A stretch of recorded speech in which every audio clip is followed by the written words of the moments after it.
We are here today with Rob Heubeck, the current CEO of Raw Justice podcast, and this is the farewell episode for Mr. Heubeck. I'm excited to talk to him a little bit, but Mr. Heubeck, let's hear a little bit about Raw Justice because people are talking about it. You're on, what, episode 5 or 6 at this point? We've done 6 now, Jake. You've done 6. Tell us a little bit about this whole project that you're working on. Well, thanks, Jake, for mentioning Raw Justice. Alex and John, I hope you're listening so that you can, understand that we're plugging this. So, Raw Justice is it's a podcast that attempts to highlight the down and dirtiness of law in the legal profession. The two guys that I do it with, John Hammond and Alex Likas, are what we call street lawyers, and I say that affectionately in that they kind of represent the underprivileged, the underrepresented, folks who are in trouble with guns, assault, drugs, any of those types of crimes, and we talk about the law. We talk about what it's like to be someone who gets paid in cash, and and frankly doesn't know who's paying them. You talk about restaurants too a lot and different places to go in Baltimore. Yeah, we have some arts and culture sections there. We'll talk about some of the best places to eat by the courthouses. We'll talk about. The other day, John had never had an Uncrustable, which is hard to believe, but he ate an Uncrustable for the first time in his life and was completely impressed by that, and I think he's obsessed with Uncrustables now. But we talk about that. We have our mascot is an Amish dog named Muffin that Alex owns, and Muffin's had a couple health issues, but we were able to, with Alex's help, he was able to nurse the dog back to health. And it's, in all seriousness, those are two of my good friends. The conversations we have on the podcast are exactly how we interact when we're not on the podcast. I mean, conversations we have here are pretty much extensions of the conversations we have all the time. And it's completely unscripted. We will put together a couple topics of conversation, but I mean, I'll tell you, in episode 5, I would say 3/4 of it, we had no idea we were talking about it till we got in here. The Springsteen concert, Alex's glasses, the new Baltimore Civic Center, all that stuff. So do you prepare much for the episode, or how do you kind of go into a podcast with these guys? Because I know they're your friends, and I know that conversation goes wherever it naturally goes, but do you prepare notes? Do you think about topics that you want to cover? Yeah, that's a great question. I think so what'll happen is usually once I can get those two to get a date, and Cesare knows that getting those guys, to commit to a date is really challenging. I mean, for example, excuse me, Alex has a murder trial going on right now, and I don't know how long it's going to take. If they plea it out, he could be done by today. If it goes to the jury, it could be done by the end of the week. So I think we're working around their schedule, and usually what happens is I have a series of notes, topics. There's usually a topic about law. There's a topic about what they've done in the prior week. John wants to give props to what he calls a lovable listener. I like that. And John, and people don't, maybe those of you that follow the podcast will know, but John is a Baltimore sports call-in icon. I mean, he is affectionately known around town as JFT, John from Timonium. Mm-hmm. So we tell a story where John was at a party. A friend of mine overheard him talking and said, "Is that John from Timonium?" And I said, "Absolutely, that's John from Timonium." And so he's legendary.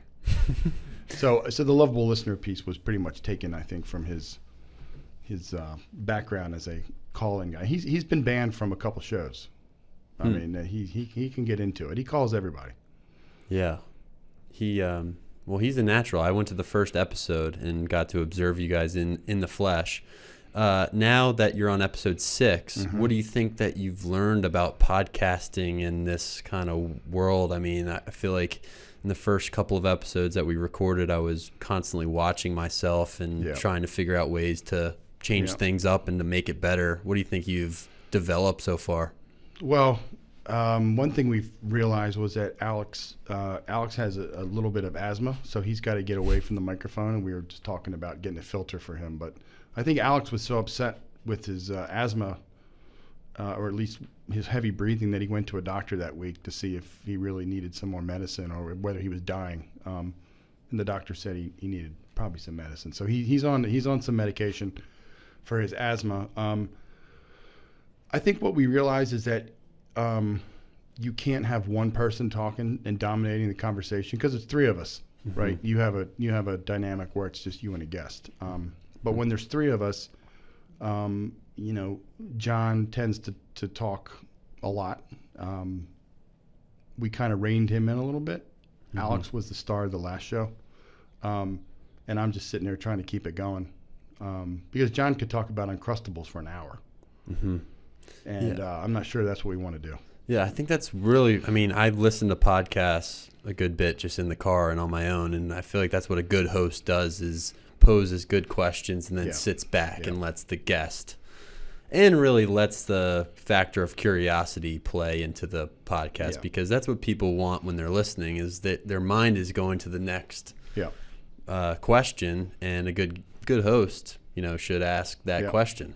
Yeah, I find myself really having to be quick in terms of moving it in a different direction. So, for example, when we talked the other day about Alex going to the Springsteen concert at the Baltimore Arena, or whatever it's called now, that wasn't even part of the conversation.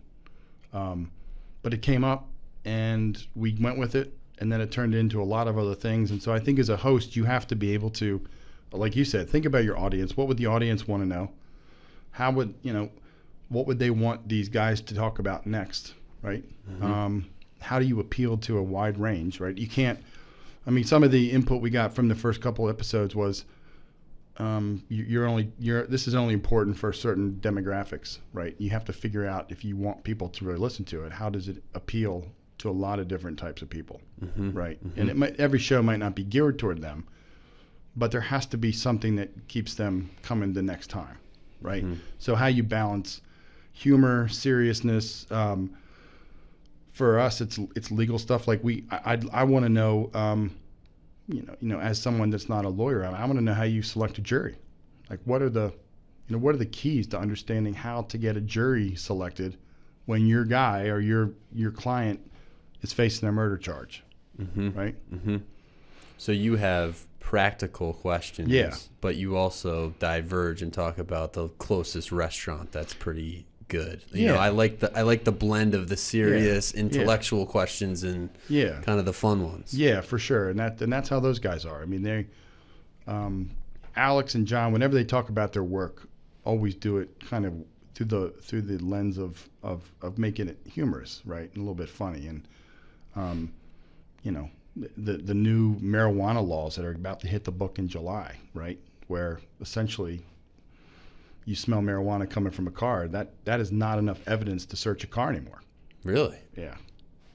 Interesting. So that kind of stuff is, I think, I can't, I'm sure you have, I'm sure Cesare has, right? You're driving down the road and you smell marijuana. And it's like, well, how in the world is this happening? And then you go pull up next to the car and they're openly smoking marijuana. My question to the two lawyers is, well, aren't they opening themselves up to being arrested? And the answer to that right now is no. There needs to be another reason to search the car. So marijuana is not legal in Maryland, in the state of Maryland. It is going to be legal in Maryland, yeah, at a certain level. If you walk around New York City, you smell it like all the time. Yeah, same with Seattle, same with a lot of cities. So DC, right? The decriminalization is absolutely is coming. John said something in the last episode where I think when he started practicing law, the amount of marijuana you can have legally now is the same amount that you would have been charged at the federal felony level when he first started. Really? Yeah. That's wild. Yeah. It's bizarre to me, all the kind of red tape and conversation around that and how it's different in different states. Right. It's pretty confusing. Yeah. So the podcast has been phenomenal. It's a great release, and it's good. It's been fun. So it's May, what is today? May 9th, May 8th? Yeah, I think so. So what's kind of the state, where's your head at in May 8th of kind of your last year's upper school head, and kind of what's the vibe at Gilman right now? Well, I think like every year, right? We've got a transition period where our seniors are leaving. They're getting ready to go and encounter. The freshmen are getting ready to go on Outward Bound. So I think we've got multiple things happening at once. And, for me, it's trying to help Brian Ledyard, who's going to come in and take over as upper school head, and get him as prepared as can be. But at the same time, kind of not step on his toes and kind of get him to the point where he can start the process of the transition. Mm-hmm. Mm-hmm. Yeah, we've got our last couple sporting events. We've got playoff tennis coming on at 4, and then the lacrosse team plays McDonough on Chanley today. So baseball playoff on Friday. Baseball playoff coming up. Who do they play in the playoffs? John Carroll, first round, double elimination. Okay. Yeah. And is that's a home game or away? That's a home game. Nice. Yeah. So the baseball was crazy. They had yesterday they played the last game. I think that they if certain things happened, they actually would have been eliminated if they hadn't won. But now they won, so they actually got the 3rd seed, which is crazy. So it was like that all year. Yeah. Well, that's good. So yeah, things are picking up. I've got my last senior class. Are you teaching seniors? I had mine today. Really? Yep. What do you do for the last senior class? Because I'm thinking a lot about that right now. I gave them a 45-minute writing assessment. On the course? Yeah, so it's an urban studies class, and we've talked a lot about urban centers and cities and what affects them. And so my final assignment was to have them look at Baltimore and write that if they were kind of a physician or a doctor and they had to diagnose Baltimore from the lens of the systems of circulatory system, right? So comparing them to a mammalian organism, right? What kind of state? What would the health report be? Interesting. Right.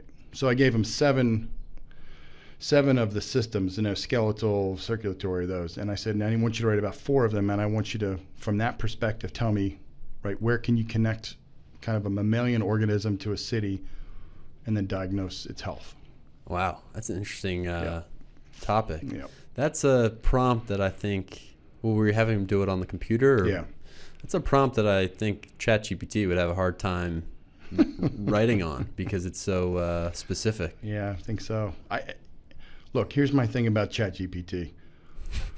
I think, clearly it's made it easier for kids to write reports. It's made it easier to write emails, anything you want. But I think it also is going to force teachers to be more diligent about the material and the way they ask questions, right?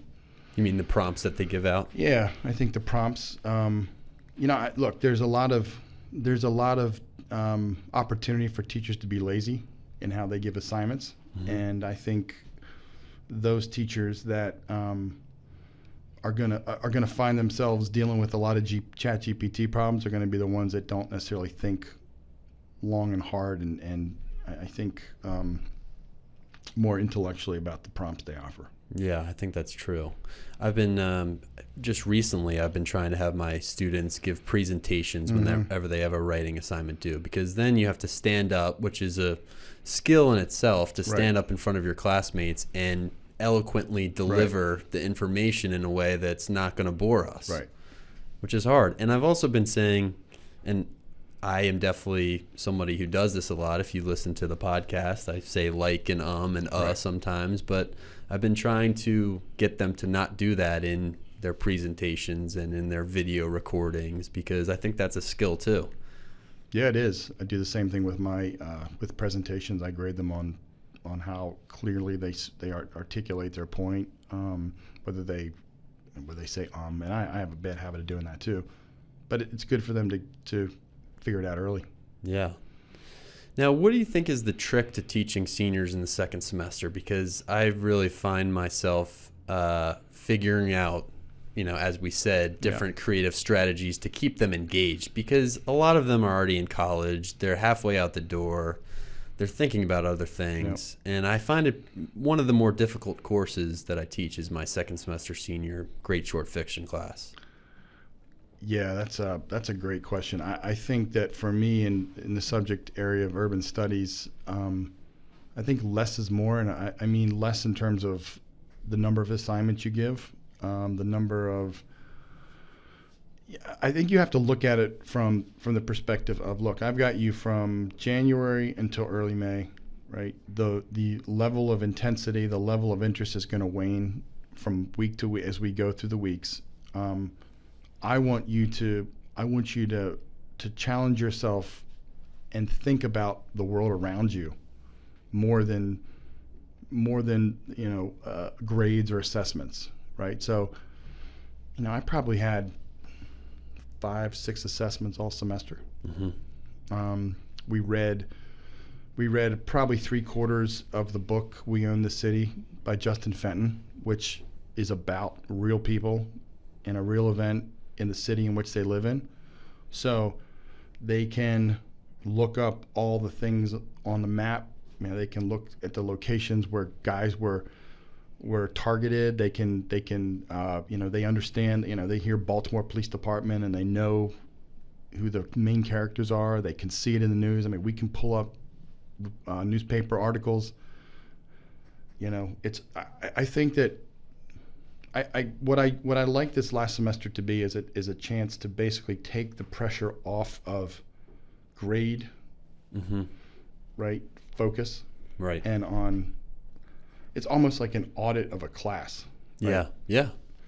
And I think that a lot of reactions, right? So how would you react to X? How would you react to Y? So it's a lot of self-reflection.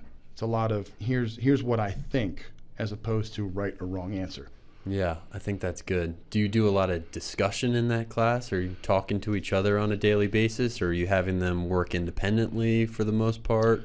It's a lot of data analysis. So we'll take, it's like one of the assignments we did was I gave every kid a major urban area in America and gave them criteria for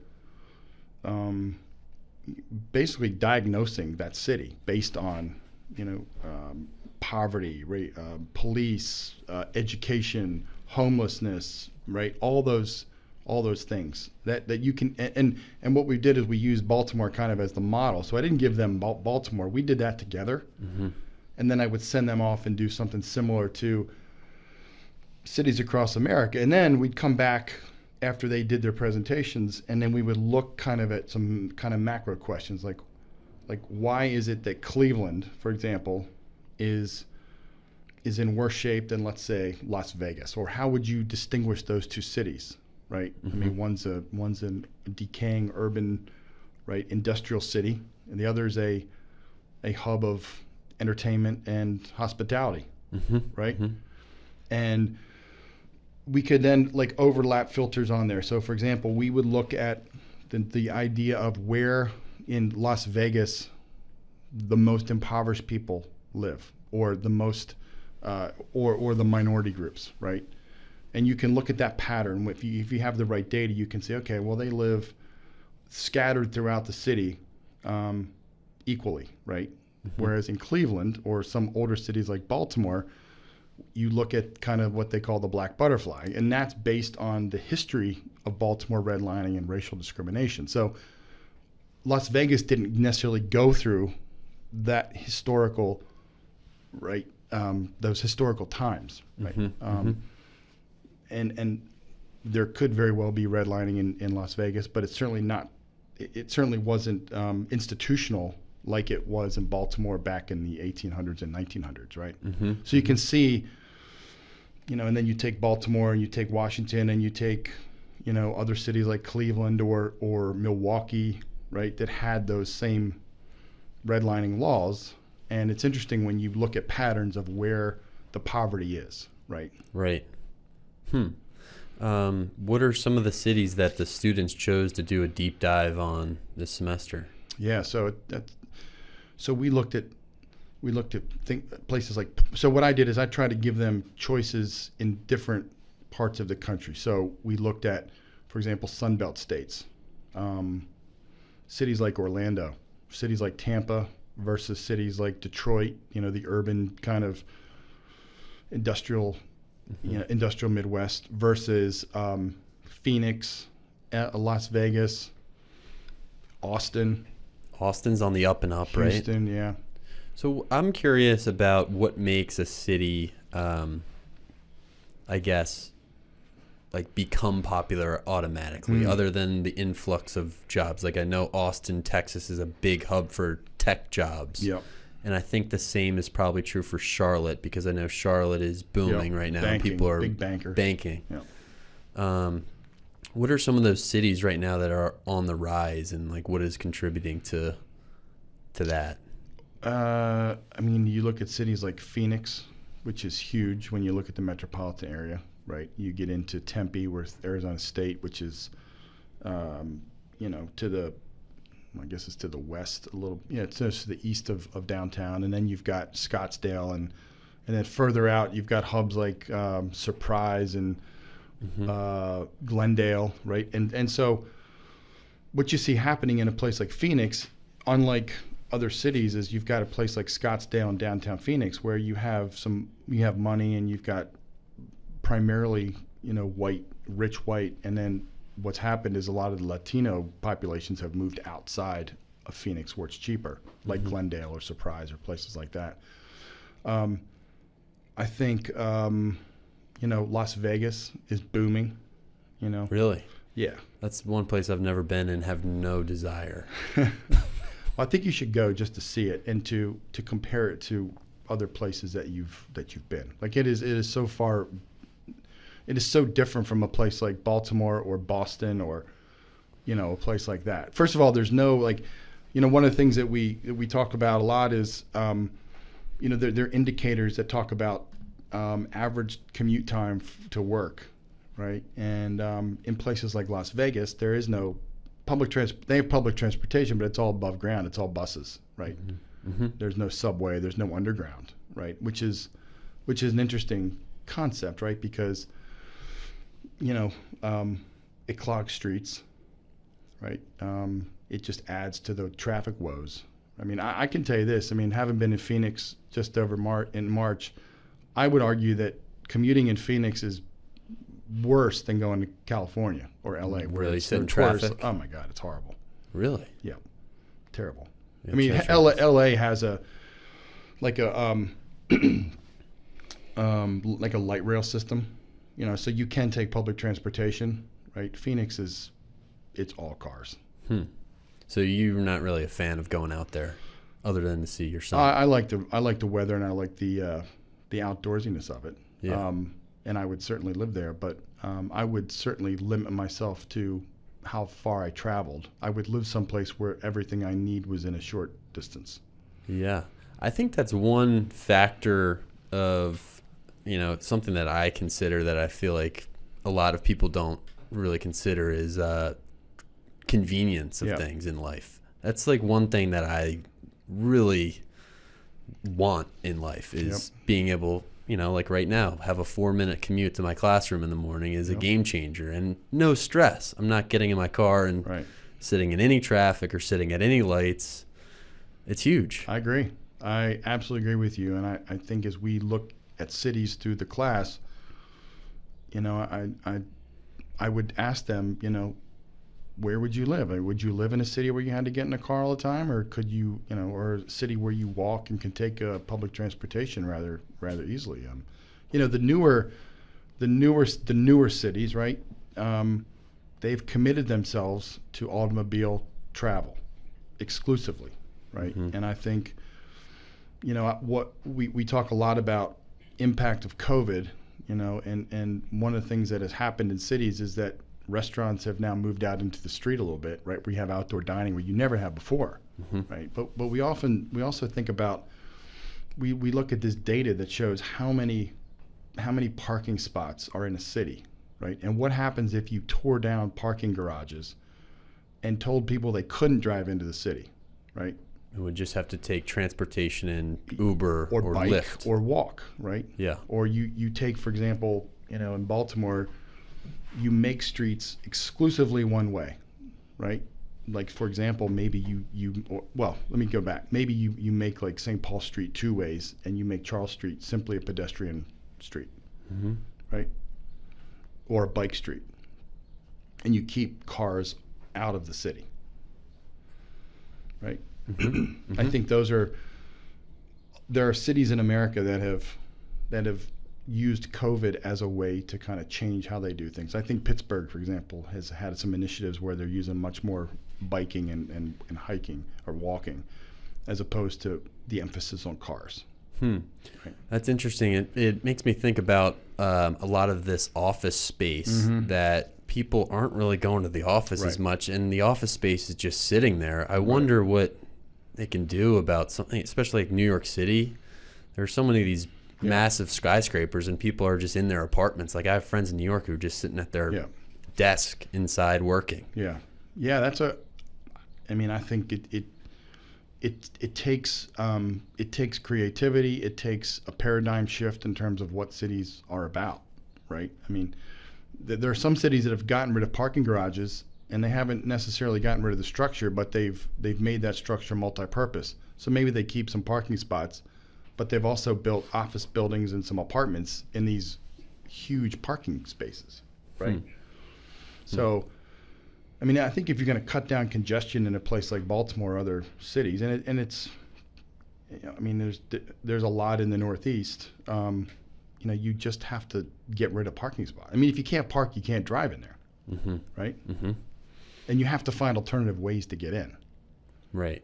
And people aren't going to be so ready to move outside of the city knowing that they can drive into work. They're going to find, right? It's kind of what happened in Baltimore, where, once the Jones Falls Expressway was built, people that lived in the city who didn't want to live there anymore, or felt they were being encroached upon, and there were some racial components to that too, moved up into the suburbs, right?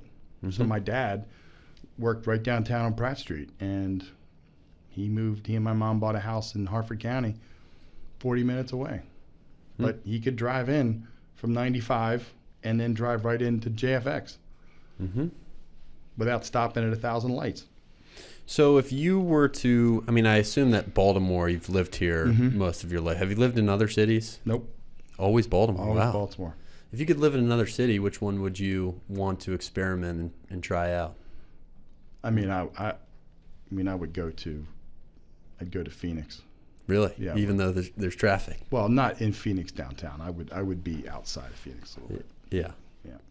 I mean, let me take that back. I think if I could, I would live in LA if I could too. Really? Yeah, I would.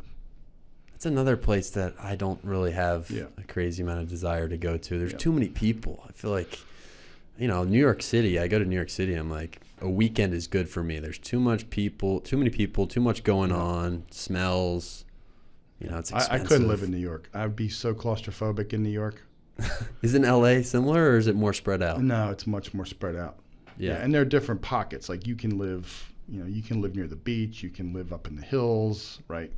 I mean, for me, I'm at a point where I want to be able to wake up and get on a bike and ride on a trail. Yeah. Or drive a few minutes and get on a trail, right? And do those things. Or go to a golf course and play golf, right? I mean, just the quality of life, the exercise, the outdoors. I mean, I want to be able to go outdoors 12 months a year. That's where I'm. So that's what I want to be able considering to do. the weather before for sure. everything else. For sure. Yeah. And affordability. Yeah. Right. That makes sense. I want the culture. Like, I don't think I could live in, I couldn't live in a place where there isn't culture either. Like, I want to be near universities where there are things to go see. I mean, I like watching sports. I like to go watch music. I want to be able to go out my front door and bike and hike and walk, right? So well, first of all, I think that this is a really interesting, for a second semester senior class, is a really interesting question for them to consider. Yeah.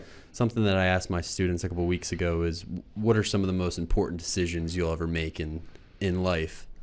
And I think, there are a few, but I think where you live and where you decide to live is a very important decision, not only for the weather, but for proximity to friends and family and where you're really going to grow and meet people and form connections. So, yeah, I think for seniors who are going off to college and eventually in 4 years going to figure out where they want to live, I think this is important.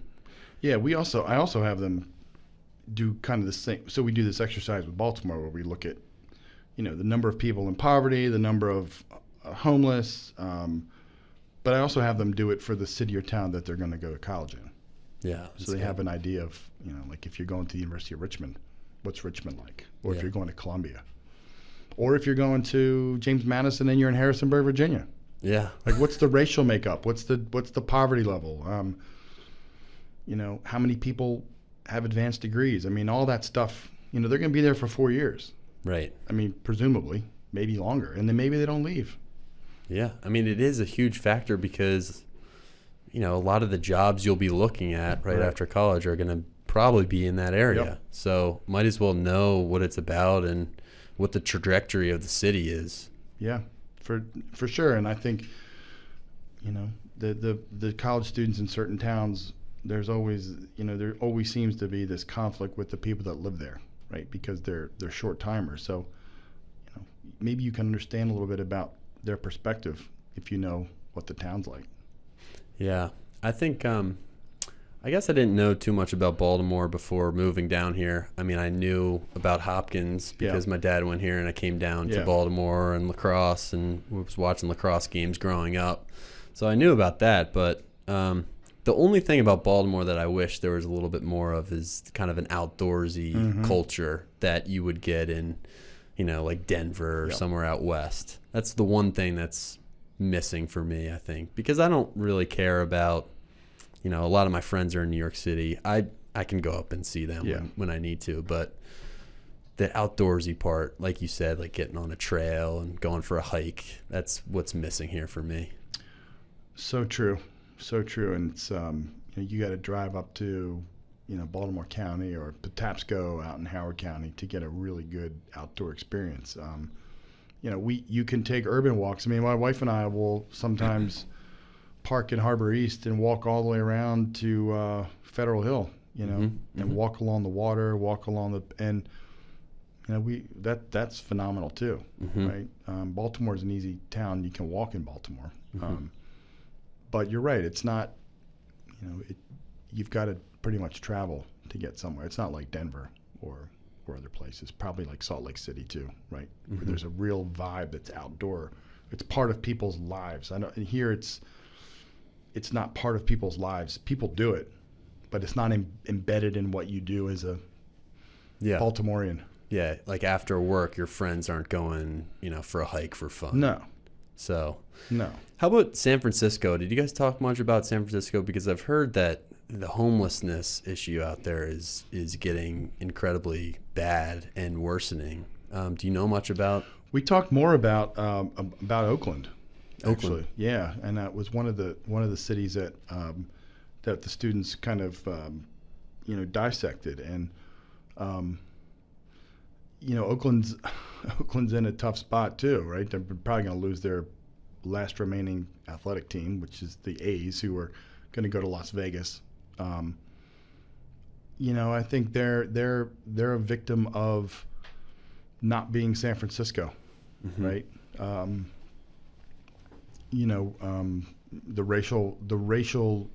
demographics is different in San Francisco.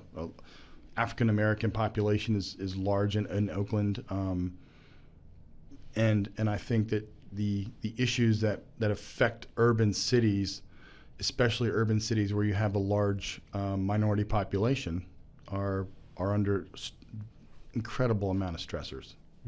Jobs, poverty, crime, right? Police force, all those things. Yeah, you think about those issues and you think about how difficult it'd be, in a leadership position to fix that. Yeah. Because I wouldn't know where to start. Well, I think it's also jobs. I mean, obviously, San Francisco is tech jobs and home offices, and I mean, you can live in Oakland and work in San Francisco, but the commute time is also pretty significant, right? You don't have much of a life other than commuting into San Francisco. Right. But yeah, the problems in San Francisco are pretty significant. It's a homeless issue. It's also mental health. I mean, mental health is the biggest factor in homelessness, right? So I mean, you if you're going to fix homelessness, you got to address the mental health issue, right? For sure. And you know, people not getting it early enough, people not being taken care of who have mental illness. You know, that's the cause, really, of what this homeless issue is in America. I think. Yeah. Right? I mean, you can have bad luck, but you know, if you do not have the medicine, if you don't have the treatment, I mean, you can't hold down a job, you can't hold on to your family, right? You can't stay in. The deck is stacked against you big time. Yeah, mental health and addiction. I mean, and also it's also cost. I mean, you think about this for a second.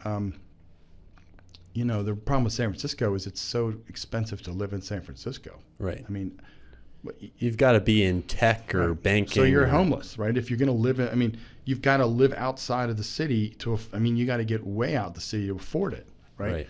So I think unless they find a solution to affordable housing and mental health treatment, you're going to have cities like San Francisco where housing is through the roof. You're going to have a large mental health problem. And same thing's happening in New York too. Yeah. New York is pretty bad. Right? Yeah. But you can't live in New York. Oh, no. Yeah, I would like to talk to somebody about different ways other countries handle mental health and where America kind of falls short, because that really is, you know, I think a worsening problem in some of these urban places that we're talking about. I don't know this for sure. I would guess that in many countries where they have a system of medicine that is more probably equitable, you know, because if you're going to treat mental health, you have to have insurance. Right. You have to have the funds to be able to treat mental illness. Yeah. So, and in this country, unless you are employed, right, healthcare comes primarily through employers. Yeah. So it's jobs and it's insurance. Jobs, and it's good jobs. It's jobs that aren't hourly jobs where you're not getting, you know, I mean, you need a job that has benefits. Right. It's not good enough to have a job that pays you $15 an hour without the benefits. Right. And I think kind of back to our ChatGPT artificial intelligence conversation, I think unfortunately that advent of AI is just going to disrupt what we're talking about even more, because you know, these things can take a lot of jobs. Well, yeah, and the, you know, I hate to get back on the urban studies thing, but you know, one of the cities that we focused on together at the end of the course was Dayton, Ohio. And, you know, Dayton, Ohio is, you know, it's got 2 universities in it, but it's in bad shape. I mean, there's no industry there anymore, right? I mean, GM took off, National Cash Register took off. You know, people are not going to get jobs that pay them $35 an hour anymore. You know, so if you worked at a GM plant in Dayton, Ohio, and you got paid $35 an hour, and that job took off to Mexico or somewhere cheaper, you can have another company come in and fill some of the void of unemployment, but you're not getting a job again at $35 an hour. It just doesn't work, right? Yeah. So, you know, and the cost of living continues to increase, and housing continues to increase. So, you know, you get through this kind of cycle that's really devastating for folks. Well, hopefully some of the students in your urban studies class can continue to think about these issues. Yeah, I hope they become urban planners and urban guys. How many students do you have in that class? 18. Wow, it's a big class. Yeah. Nice. Yep. So you recently did a presentation on The Stranger, and unfortunately I couldn't make it. I had a JV lacrosse game that day. Lucky you. Tell me a little bit about The Stranger. Why did you want to do another presentation? I know you did one on Dostoevsky a couple months ago, and now we're talking about Camus. Why him? I think I thought a lot about that, Jake, and I think it might just be kind of the time of life that I'm in, where I'm kind of going through this existential crisis about who I am and what I want to do with the rest of my life. So a book like The Stranger is appealing only in that I'm probably in a much better frame of mind to be sympathetic to the main character a little bit. And I think as a Camus is an absurdist, and he creates this book where the main character essentially lives for pleasure. He doesn't cause many problems. He doesn't really care about love. He doesn't care about death. He cares about his own pleasure, and that's how he defines himself. And I think in this world, and I'm getting pretty philosophical and existential here, but I think in this world, right, you almost have to choose to be. You have to choose a path to go down, right? And certainly in Camus' world, it was, you chose the path of, let's say, kind of a rational, scientific, right, thinker, or you chose the path maybe of faith, right? So whatever became the guide for how you lived your life, you really had two choices, right? Mm-hmm. You followed the path of faith and religion, or you followed the path of the rationalist and kind of the Greek rational liberal thinking. And so Camus was writing in the 1940s.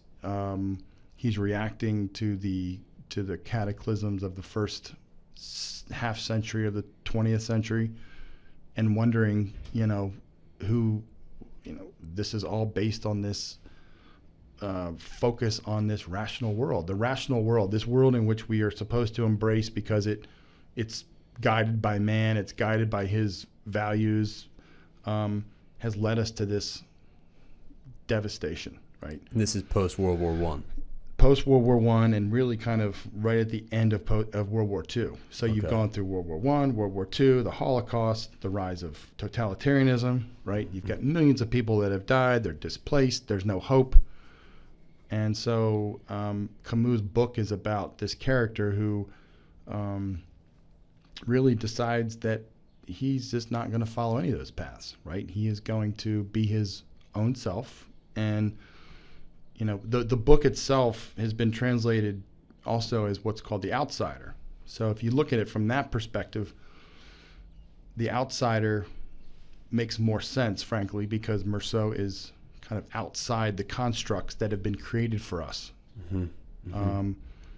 And in the book, he shoots an Arab at the beach while he's on vacation, and he doesn't really know why. He doesn't really care to know why. I mean, his explanation is that he was hot and the sun was in his eyes, and that's why he shot him. Mm-hmm. Right? So it's not hate, it's not vindictiveness, it's not jealousy, right? It's not all those values or all those things that usually drive us to act. So he's kind of an underground man. Yeah. He's got the same philosophy as the underground man. Yeah, which was attractive to me. Wow.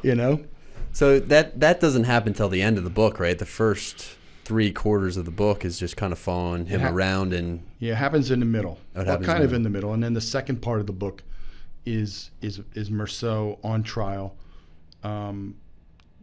basically trying to. I mean, he's given every opportunity by the authorities, by the police. Essentially, because of who he is, he's a French Algerian. He shoots an Arab. So there is this element of hierarchy of race, right? And all he really has to say is, I'm sorry. Or he could say, I felt like I was threatened. Mm-hmm. Mm-hmm. And nothing would really happen to him. Mm-hmm. But he probably would get off.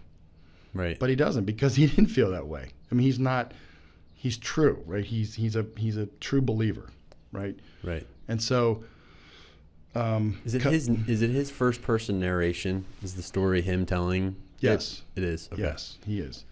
But one of the things I think you have to read before you get into The Stranger is Camus wrote something called The Myth of Sisyphus, in which he talks about, Sisyphus rolling the rock up the cliff, right? And he gets to the top and it comes back down. And he just keeps doing it. And he gets the moment of relief or satisfaction at the top for like a brief moment, and then has to continue working. Yeah, but he doesn't complain about it. He keeps doing it, right? And so pushing that thing up the cliff is really his purpose for living, right? Mm-hmm. So for Meursault, his purpose for living is living within an absurd world. So the whole premise is that we're living in an absurd world. Right? We want to know the meaning of man. We want to know the meaning of our life. And in an absurd world, you never really get that answer. Mm-hmm. Mm-hmm. But you have two choices. Actually, you have three choices, according to Camus. You can physically end your life, right? Or you can commit physical suicide, which you just give up. You can commit philosophical suicide, which means that you kind of give up and follow one of the two constructs. Or you simply do the best you can. And is that the absurdist claim? Yeah. Just doing the best you can, doing whatever pleases you. Yeah. Yeah. That's it. So why is Dostoevsky, why is he not absurdist? Is it just a different movement that happened later? I mean, would he have been absurdist if he had existed in the 1914 or whenever The Stranger was written? Or is it slightly different philosophy? I think it's a little different. I think Camus wouldn't claim to be an existentialist. I think Dostoevsky's character is more... Dostoevsky's character, I think, cares a lot about what people think of him.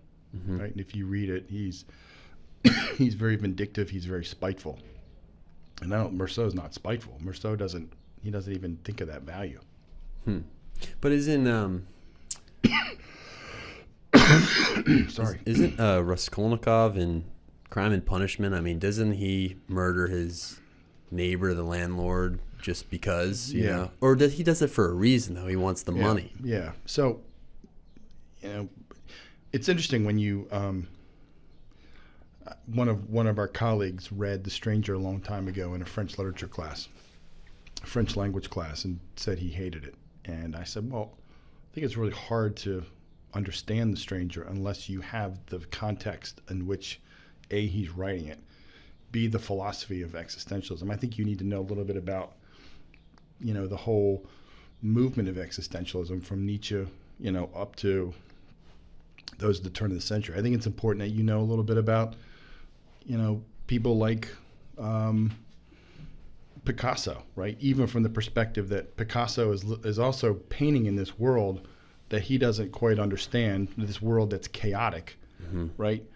And, people don't necessarily understand what it is that Picasso was drawing. They look at his art and they're like, God, I don't understand this. I don't like it. Right? But to Picasso, it makes perfect sense, right? Because he's looking at it from a perspective that's not like the perspective I would look at it, right? Right. You're looking at it 100 years later plus. Yeah. And so, when Picasso, he did a number of famous paintings in which his wife, who he was leaving, or he had left her, I think she was a Russian ballerina, and he had found another muse that he was in love with and lived with. But he would paint his wife as this, almost like this praying mantis, right? And it doesn't look like a praying mantis. You can see elements of the praying mantis, but he's his purpose in that, right, is trying to display and trying to make a point about this woman that he's not in love with anymore, who is just, whatever the relationship had become. Mm-hmm. But so if he painted the praying mantis as a real thing, we'd be like, oh yeah, I get that. It's easy, right? But he's looking at it from a whole different, right, this chaotic world where nothing really makes sense. Right? Mm-hmm. The rational world has been kind of, diminished because of all these events that right. happened. World War because I. How are you gonna trust the rational approach to anything, right? When reason and rational, the push to rationalism and the movement away from faith and the church has led us to all these horrendous things. Right. Right. Right. I think T.S. Eliot, I wonder if you do talk about T.S. Eliot. I think don't of do it much. the Hollow Men is a poem that he wrote, and it kind of has the same feeling of trying to figure out some sort of belief system Right. in a world that could do so much damage and Right. create so much suffering as Right. World War I. Well, and I think that's what Camus talks about Rousseau. It's like, if there is the world is absurd. The belief system that we're supposed to follow has led us down this path. So the only person I'm going to trust to lead me down this path is me. Right. Right. Right. And Yeah. and of course, the danger of that is that we choose to live in a society that hasn't. That's not what guides society, right? I mean, we don't have a bunch of Rousseaus living in society, and if we do, they're quickly weeded out, right? Or they destroy themselves. Which is what happens at the end, where he is essentially willing to be executed, right? Despite all the opportunities to kind of, I don't know what the right word is, just follow, be a follower. Yeah. Instead of being unique to himself.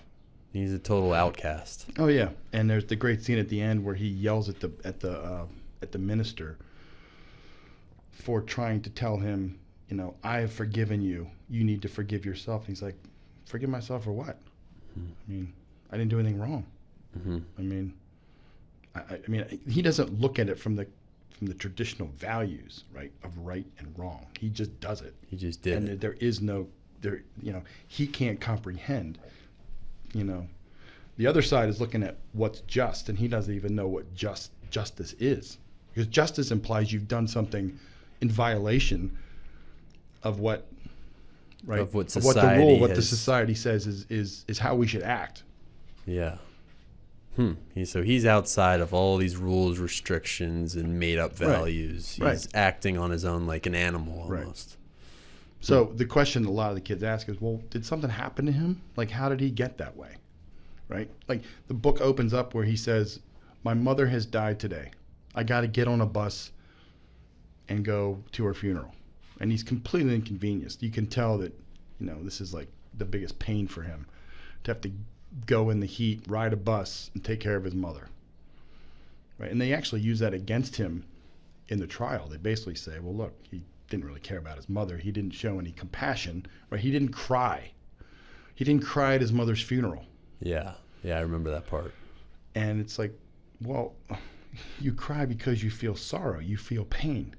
He doesn't feel that, right? He can't do that. He's not going to do that, right? That's philosophical suicide. That's caving to a construct that tells us how we should act. Wow.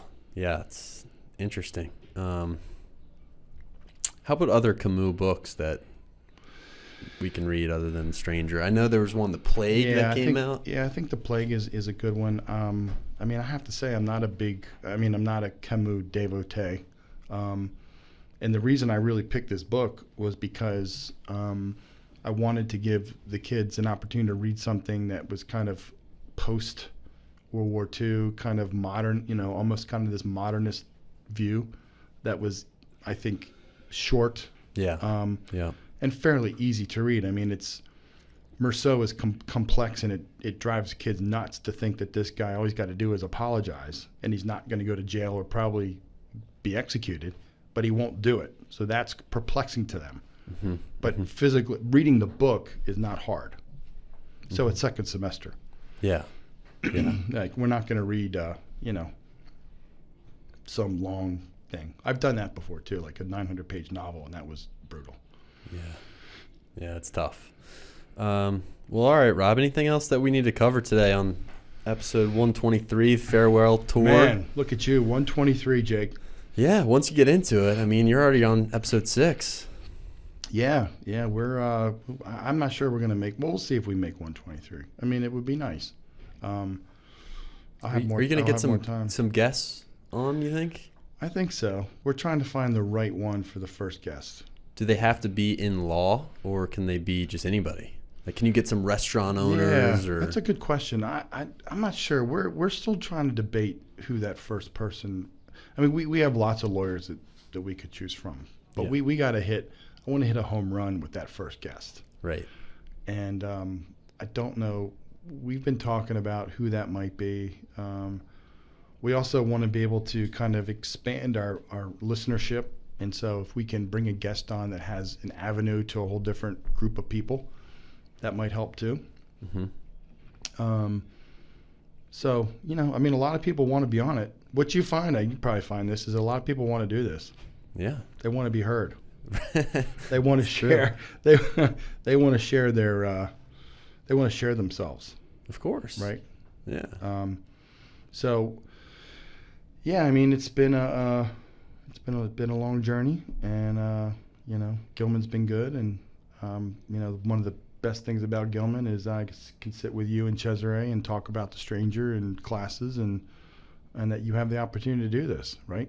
Oh, that yeah, Gilman, for sure. Gilman is encouraging of you to do something like this.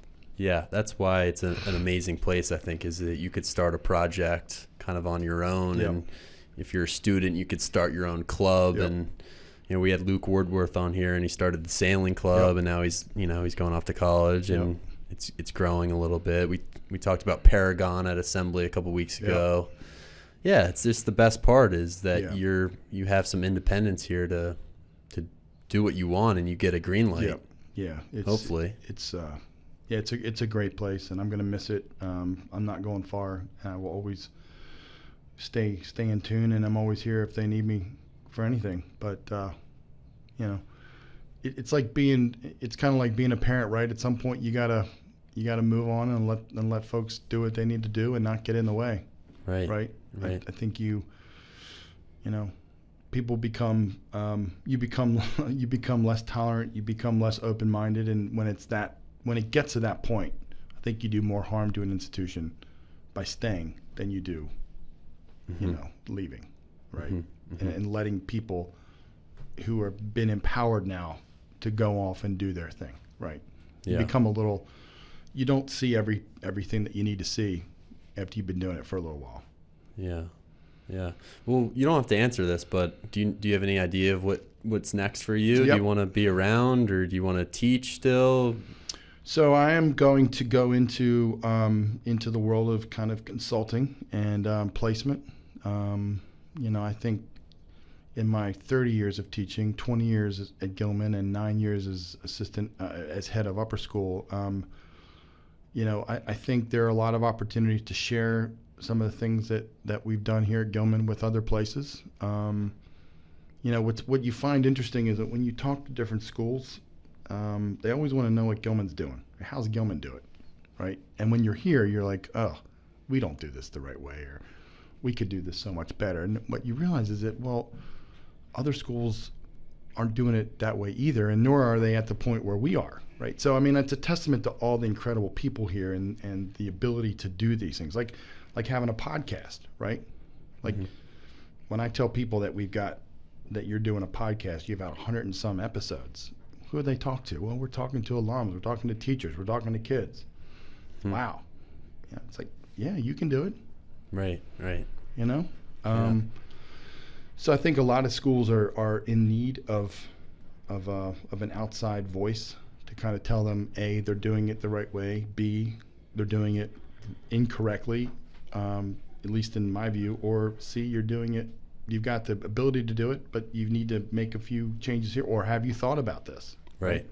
I was talking today with this group I'm going to work for, and they had just done a visit to a school in Palo Alto, California, and you know, they were talking about how this person is not empowered this person, and they don't have a vision for this, that. I'm like, geez, and we've done that. You know? Yeah. I mean, if you're talking athletics, it's like, well, you better know what your mission is, and your upper school head better be talking to the athletic director, who better be talking to the head of school, or you got nothing going on. Right. Yeah, that's got to be pretty that's got to put things in perspective a little bit, to talk to some other schools and see, you know, Gilman, for as much as people probably complain about certain things, or we always feel like we're behind the eight ball, we're actually pretty ahead of the curve here, and we've got a lot of great things happening that a lot of places don't have. Yeah, and it's because we have good people that care. And I think research, educate themselves, and first and foremost care about what's best for kids and people, right? Yeah. And so that'll be interesting to kind of do that stuff. I'll still be involved in school, go to schools, watch kids, but I think finally I'm going to maybe put that 30 years of experience to some use for other folks, which is always good and rewarding. Yeah, absolutely. Well, Rob, thank you for coming Thanks, in today. Jay. Appreciate it. Cesare, thank you as always. Thank you, Cesare, and we're going to miss you, and thanks very much for everything you've done for us and appreciate it. for Gilman. Yep, thanks a lot.